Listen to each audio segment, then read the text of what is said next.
first thing that you're going to do when faced with a customer wanting terms of business advice is you're going to look at the potential and review the potential contract terms. Lots of business people come to me and to my firm with a set of terms and conditions which perhaps they've technically borrowed from a competitor. They'll say, well, I borrowed these from my competitor, and they'll also say things like, I've altered them slightly. The problem with that, well, there are a number of problems with that, but the problems primarily are this.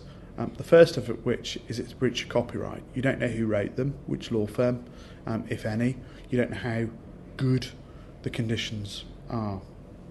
The second is that the way in which the business is structured may be different. Although they may be in competition with one another, the way in which the businesses are structured could be different.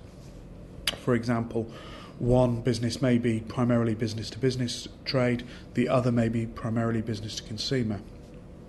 They may be trying to develop into other areas. They may not have looked as to whether or not there are differences in the terms of trading between their rivals and the way in which their rival deals with businesses and consumer clients. The first thing that I always do then is I assess what the nature of the goods or service being sold by the supplier is. What do they actually do? What do they offer? Once we understand what they offer and we understand how they've structured their business, then we can start to guide on what terms and conditions may be appropriate. Again, to give you an example of this, you may have a client come to see you who deals in high value items, so they may only make a small number of trades and they may be sold in very small numbers. Well, the way in which their terms and conditions of business are going to be structured are going to be very different than a low value, high volume supplier. The difference perhaps between an art house selling pictures and a widget maker selling widgets, perhaps 1 million widgets a week. The two are vastly different businesses, and of course you need to understand what their aims are now and what their aims are going forward. So I always say to my business clients, what's your business plan? Can I see it? Can we make sure that the terms of business we're going to put together now are going to be appropriate for the markets that you want to be in, the volumes that you want to sell in? And do you need standard terms of business because you're a volume supplier, or do you need bespoke terms of business for example, each sale, or with terms of business which perhaps are adapted for each sale because of the the low volume but high value of what's being sold?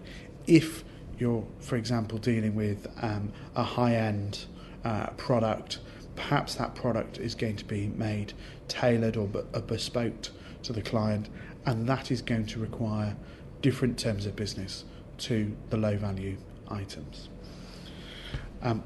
The next thing that I always assess with clients, and I would again urge you when undertaking your preliminary review of the contractual terms that are needed, is will they be sold on by the person they're supplied to in their original state, or are they perhaps a component part?